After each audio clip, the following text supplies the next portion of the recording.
Welcome back, everybody. I'm back with some more updates on the EIDL, the grants and the loans. Today we're going to touch in on what is going on in Congress with the infrastructure bill, and we're going to talk about the increase in denials right now that are coming through on the EIDL loans. And of course, we're going to connect Congress with the current funding for the grants and the future of the EIDL loan. So share this video with everybody you know inside the EIDL program, whether they're in the grant program or the loan program. We've got a lot of great things to cover, so let's get you guys all caught up.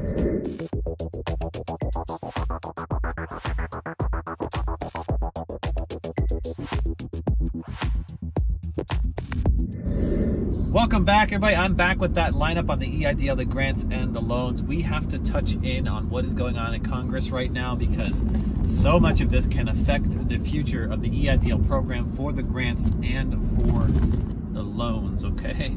We're also going to touch in on what's going on with grant progress and what is going on with the EIDL loan modifications, the backlog, and the increase in denials that's happening right now. By the way, if you're meeting me for the first time, my name is Edward Bilder. I'm a financial educator, and I teach you the secrets of passive income. That means you fall asleep at night and you wake up the next day with piles of money found in your bank account, and you get to go out on the road searching for real estate to purchase to add to your AirBNB collection. If you guys are wondering, that's what I'm doing right now. I'm actually out on the road still.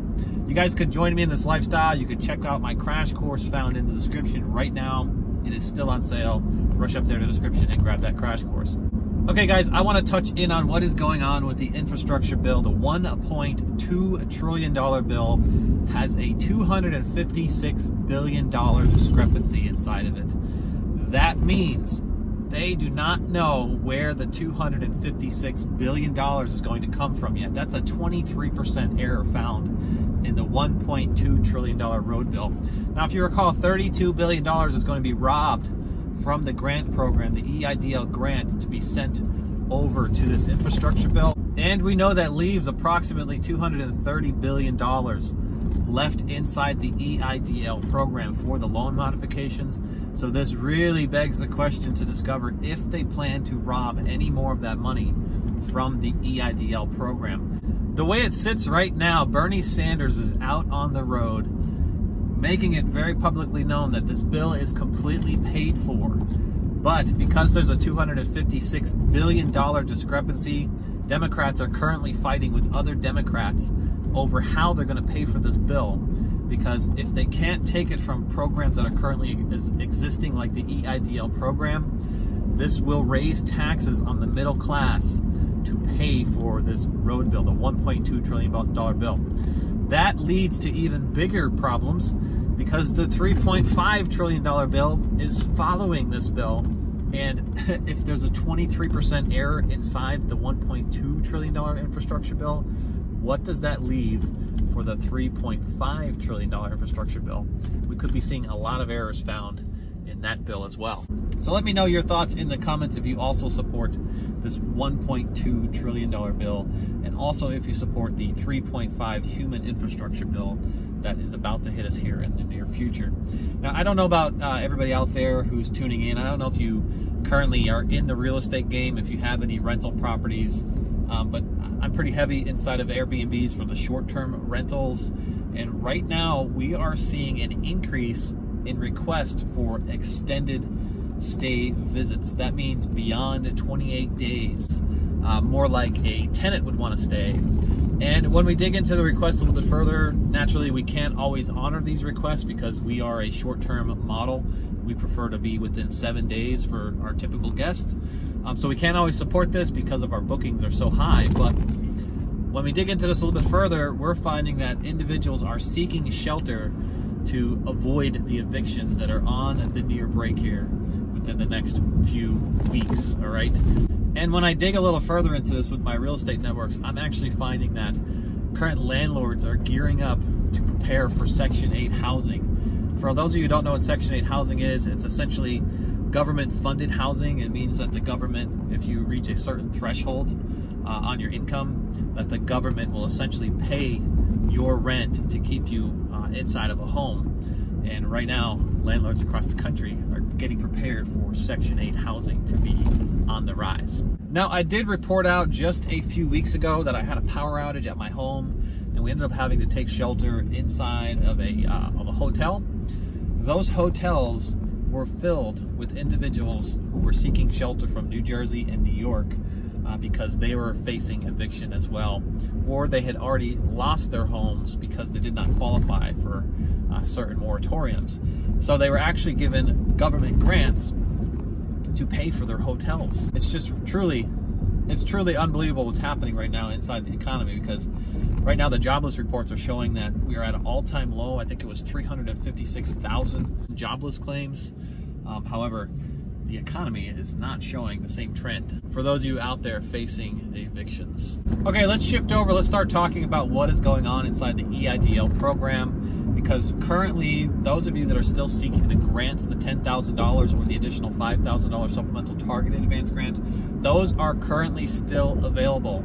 That $32 billion will not be robbed until this bill is signed by the president. And right now we're seeing much delay in this process. So get out there and get yourself in the queue to get yourselves approved. We're actually seeing the trend within the EIDL program that the data is demonstrating that fewer and fewer are requesting the $10,000 targeted advance grants and the $5,000 supplemental targeted advance grants. So if you do qualify, get out there and apply for that program today before it is officially gone. Now, yesterday I reported out on the loan modification progress and the overall backlog progress.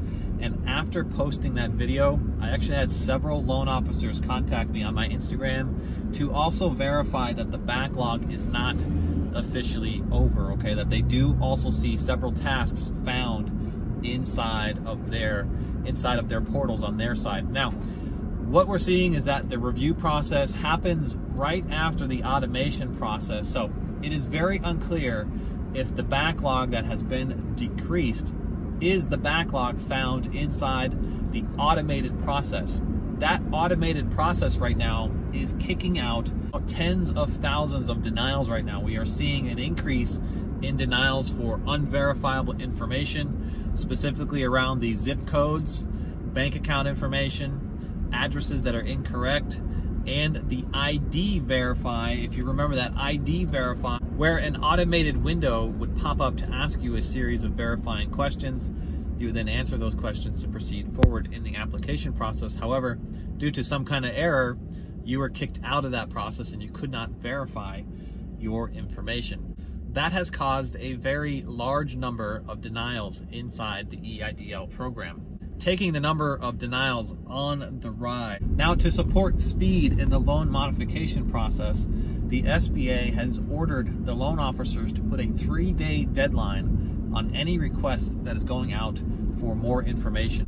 So more than ever right now, you have to make sure that you are checking your spam folders for any emails that may have come across from the SBA, because there is that 3-day deadline, and if you miss that 3-day deadline, they will not call you any longer, okay? They will send you straight to the denial process. Now, if you truly do qualify for the EIDL loan modification request, get yourself back into the queue ASAP by entering into the reconsideration process. You have 6 months to enter into this process.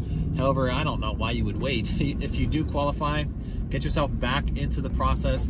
And remember, you can check in on my videos and go through the series of things that you definitely need to submit to the reconsideration process, and include all of your application information, because it's essentially like you're starting over in a manual review process, asking for that reconsideration because you may have been denied by the automated system. So get yourself back into the queue ASAP. Now, as for the $2 million loan cap increases, we are still not seeing that those increases have been approved by the SBA. Sorry, there's a truck here. So stay tuned to the channel. As soon as we hear that the $2 million loan increase is finally in place and the rules have been updated by the SBA, we will have your notification right here on the channel. So become a subscriber, turn on that notification bell so you get yourself updated daily on everything small business related. And if you want to continue to support the channel, you can rush on out to the description right now and check out my crash course on Airbnb, where you can get yourself into the real estate game with a $50 bill. You don't necessarily have to own the real estate to do this, and you can cash flow through Airbnb, earning an extra $5,000 to $10,000 each and every month. Rush on up to the description right now and grab that course. I still have it on somewhat of a sale, so you can check out that crash course today if you want to start changing your futures. Remember, you can also join me on my Zoom calls Tuesdays, Wednesdays, and Thursdays at 7 p.m. Eastern Standard Time and 8 p.m. Eastern Standard Time. If you'd like to learn how you could partner with me in my current BNBs, check me out on Instagram to become part of that list. That's going to do it for today, folks. I wish you all the best, and I'll catch you all on the next one. Bye for now.